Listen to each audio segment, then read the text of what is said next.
Hello guys, and welcome to another one of my Fortnite videos. In this video here, we're gonna be completing my Twine Peak Storm Shield Defense 4. Yes, that's right, number 4, giving me access to the 94 power level missions in the game. And I've been really super lucky. I have Zarmothdc and Bách in here that have agreed to help me with some crazy exploding pants Storm Shield Defense. Yeah, exactly. This here is of course how my base is looking, and as you may just have seen before, it was a little demolished, and that is because I decided to solo the one before this one, and I actually haven't been in here to snoop around and improve the area since that. So yeah, Amplifier B completely smashed and trashed, but I did manage to complete it, and that is of course the most important thing.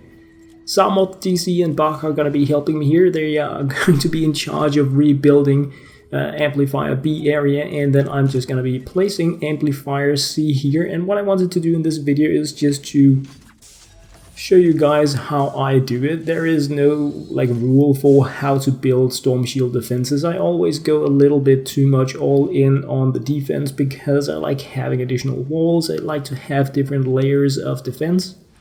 But at the same time, I'm super casual about it, meaning that I don't really care if everything is smashed. I can just rebuild it. I do have Outlanders, so I can acquire resources pretty fast again. I have schematics of my own, so I can build new traps. So it's not super important if things go completely smashy pants. Just building a base structure around this, making walls around the areas down below, then making a tiny pyramid up here on top, and then I'm going to extend this with a pyramid all the way down to the floor as well. And the reason why I do it like this is I have this inner layer of defense where I'm going to be placing traps on that will push monsters away if they get to this part of the defense area. But if not, I'm just going to be able to move upwards on the pyramid, drawing mobs, or husks as they are, upwards as I take them out. If we have flingers, if we have lobbers, they're going to attack the top part of the pyramid. So all in all, I feel this is a type of defense that gives me a lot of agility, I could say, a lot of freedom in terms of how I want to play the mission. Also, smashers are very likely to be smashing upwards over the pyramid, so a lot of things I feel talk for using a pyramid type defense in the Storm Shield defense missions. At least it works out brilliantly for me. Again, I'm doing this super casually. I'm not even putting down floors here. You could add in another layer of walled floors. You could put in traps, all sorts of stuff in there. I'm not gonna do that. Loads of the traps that you can see here around the area are traps from my original gaming in here. When I came to Twine Peaks for the first time, I just went crazy with traps all over the place. Yeah, very super cool to you guys, Bàch and Zarmothdc, coming in here, helping me out, taking your time out to play a bit of my missioning, and of course helping me out also with resources. You are freaking awesome, so thank you guys once again for that, and your rebuild of Amplifier B was amazing. Alright, so just making a few more of these rocket launchers here as we dig into the actual battle. Well, I can see that I missed out on a little bit of defense here. Yeah, I'm just going to be placing that down now. I should possibly have prepared a little bit better. I have been making a few rocket launchers for Bàch and Zarmothdc, and 2 for myself as well, and hopefully I'm going to be able to demonstrate in this video here a little bit of the difference between them. And I also wanted to, if I get the time to think about that instead of just taking out husks, talk a little bit about why I have selected this soldier hero from the Halloween event. And I think I'm just going to be doing that now, since this is the first wave and it looks as if things are reasonably under control. This soldier that I'm using right now is a support specialist, and her ability, her commanding shout, her C ability, the one with the flag, increases her attack speed. But the reason why I have selected her for the Storm Shield defense missions, and why I very often do that when I help others out with harder Storm Shield defense missions, is because when she is under the influence of a commanding shout, like here, using weapons do not decrease their durability, and rocket launchers have no ammunition, they only have durability. So what it means is that while you are under the influence of commanding shout, you cannot break your bazooka. No, so you have unlimited amount of shots, and that is pretty amazing. If you're playing with other soldiers that have commanding shout, this applies when you're under the influence of their commanding shout as well. So playing in a group where a lot of soldiers go shouting is going to mean that you have a lot of rocket launcher power with no cost whatsoever. So you can, like, if you get a high tier rocket launcher, like the ones I have made here are power level 130, I could give those to you if you had a support specialist soldier, and you could pretty much use them indefinitely if you were using them only while under the influence of a commanding shout ability and you had a soldier with that ability. So it is a really amazing ability for a soldier to have if you need to do a lot of area of effect damage, and that pretty much applies to the storm shield defense. So yeah, now I briefly touched that. Wow. Yeah, I'm sorry, Zarmothdc and Bách, you're gonna be dying a lot in this mission here. As some of you guys may know, we have been having quite a few missions together. We did survive the storm last week, and that was Zarmothdc, Bàch, and one of their other friends are players I've met in game that I am really excited about having met, like a lot of you guys. Super friendly, helping out others. So I really hope that some of you guys out there that I'm playing with, if you are trying to get in touch with me, like Devil here, sorry, like if you're asking me something, if you want me to help you out with something or answer a question and I'm not replying, it may just be because 10,000 husks are coming towards me and I'm trying to talk about it while record it and play it at the same time. So please bear with me, guys, as I sometimes may be a little hard to get in touch with in-game. It is not me trying to be rude. If you haven't seen or played Twine Peak Storm Shield defenses, you may notice that this area is completely different than many of the others in that we have this lava-like theme. What you saw before with the target on the ground is actually an area that is going to explode, meaning that husks and structures in that area is going to take damage. So building there is, all else equal, not a good idea. Standing there is an even worse idea, and I just placed a few traps down there so that I have a little bit for the initial wave as I get an idea about what we're getting. And fortunately we're getting these Santas that are probably going to be propane husks once again very soon when the event ends, but yeah, for now they are Santas, and that is also. Now we have flingers. Oh, Bàch, I hope you have the flingers, because I am not really well equipped for dealing with flingers with the current setup. I only have my 82 blade, and yeah, flingers take an increased amount of damage from melee weapons. They take almost no damage whatsoever when you shoot them, so it is not your ideal soldier enemy unless you have a good melee weapon that you can go down there and gank them with, or if you are grenadier, you can hit them with the area of effect damage that also snaps them pretty badly as well. So this here is a pretty good example of why I love the pyramids. We have this starting area down there. If we can keep the husks down there, it's good. They can blow it up. Who cares? There is no contact with the amplifier. If they start to penetrate that area, we just move upwards on the pyramid, meaning that the damage is going to be divided between these different parts of the pyramid. We can gank them down with grenades, with rocket launchers, stuff like that to buy time towards building up the defense again. So I really, yeah, I could talk for hours about how much I love playing that way, but for now I think I'm just going to try to. I can see Bàch is very damaged there. I need to. Okay, you're up there, and my healing is ready. So you have health again. Great, super. Boom, there you go. So anyway, that was just a little bit of what I wanted to cover in this video here, and how much of what I had in mind of covering and how much I get to actually say during the mission is something that really depends on how well we're going to be doing, because survival and stuff. I made a few different rocket launchers. I'm not sure, I'm probably going to be cutting this because in between I think we spent like 15 minutes building up the bases, and it's going to be a long video. I'm only going to be including the things I feel make some kind of sense to include, but what I hope I'm going to managed to get through in the video is that these different rocket launchers, they are very, very different. A rocket launcher is not just a rocket launcher, no. I prepared some of the hydraulic rocket launchers, I prepared the Halloween rocket launchers, and I think it was some trash cannon rocket launchers as well. I do intend to make a video where I go a little bit more in depth into the different types of weapons, how they work, and where I feel they are ideal to be used.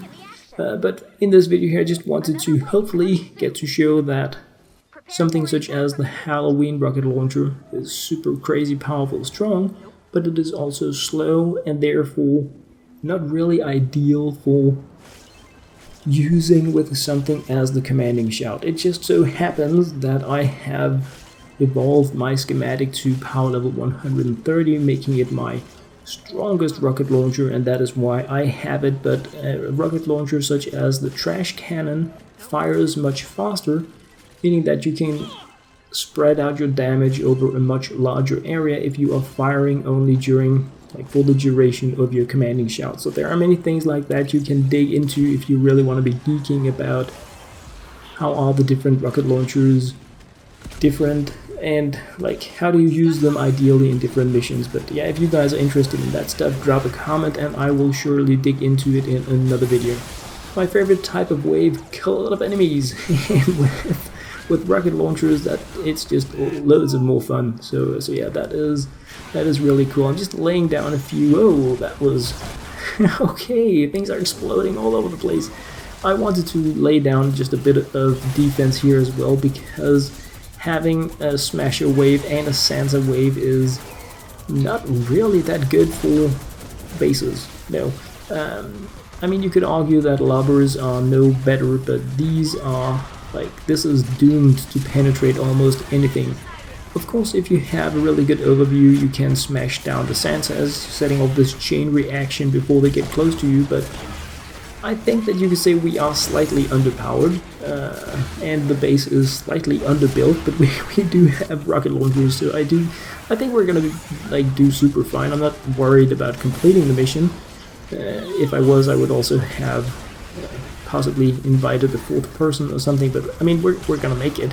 It is just a question about how much of my base is gonna be standing when we're done. And I mean, oh, I really love playing these Storm Shield defense missions.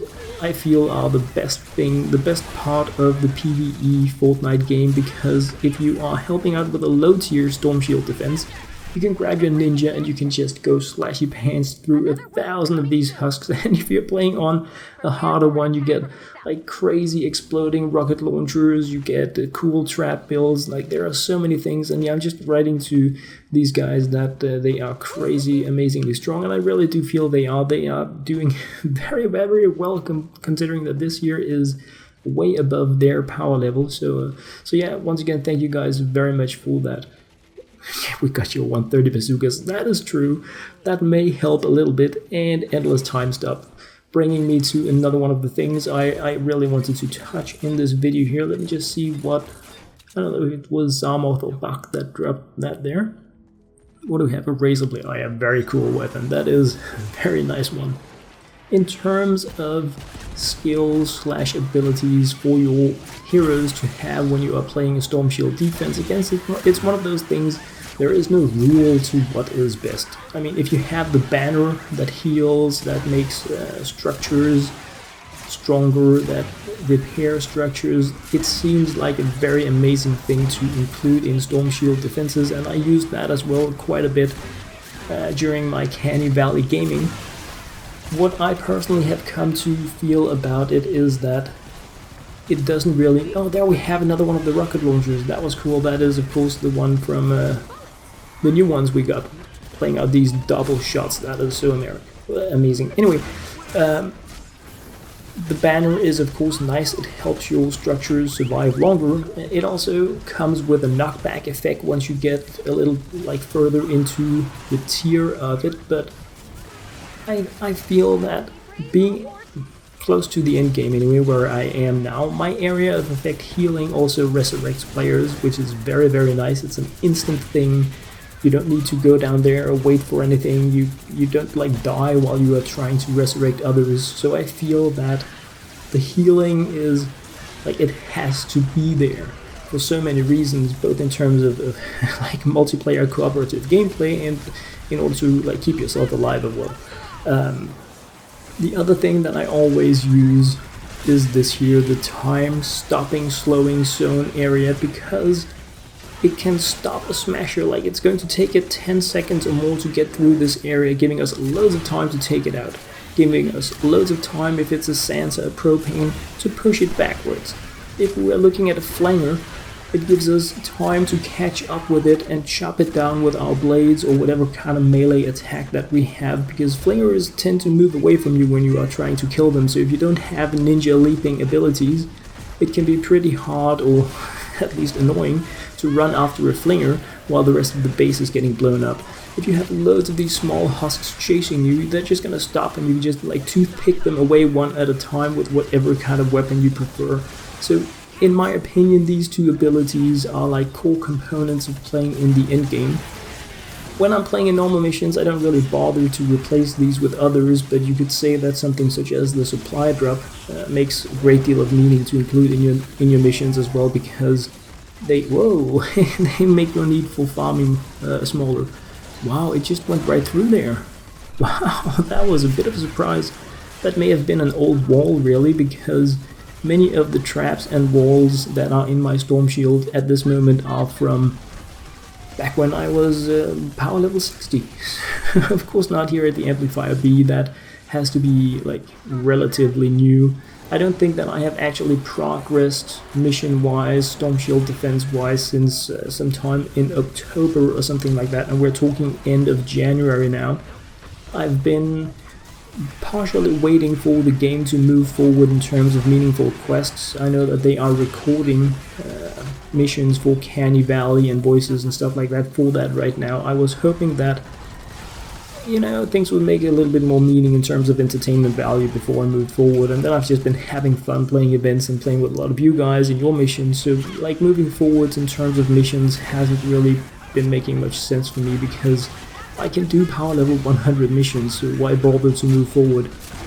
I kinda like changed my point of view on that now, because getting access to the power level 100 areas is going to allow me to farm resources more efficiently for better weapons that I can share with you guys as well. So yeah, it kind of makes sense for me once again to progress, and that is why I am doing it. Wow, really cool defense you're doing there, guys, building up bases and everything. One thing you may have noticed here that I also wanted to talk about, if I got the chance for it, and I kind of did now, is that of course you need to be worried about smashers. They tear down your base, but smashers do not actually damage your amplifier. So if you have a smasher or several smashers in your base, you can choose to focus on those so that they don't destroy the rest of your base. But all else equal, it is wiser in some situations, like what we have just seen before, to just take out the small husks that are coming towards the amplifier instead, because they are the ones that are going to take out a chunk of the health. So if you feel you are in a position where you can hold the husks back to a great degree, you can give the smashers a little bit of freedom to work in while clearing out whatever wave is coming towards you before dealing with the husks. Wow, well, that was a lot of talking, and I am just so relieved right now. We made it. Super cool, fun time. Bàch, thank you guys very much for joining in on some explodey pants here. Wow, that was a true pleasure. Wow, I look special. And you did crazy damage. Holy smokes. Anyway guys, that was pretty much what I had to share in this video here, just including the mission rewards loot, of course, some mini reward llamas, some hero experience points, and for the actual completion here, V-Bucks and skill points. As always guys, thank you very much for watching.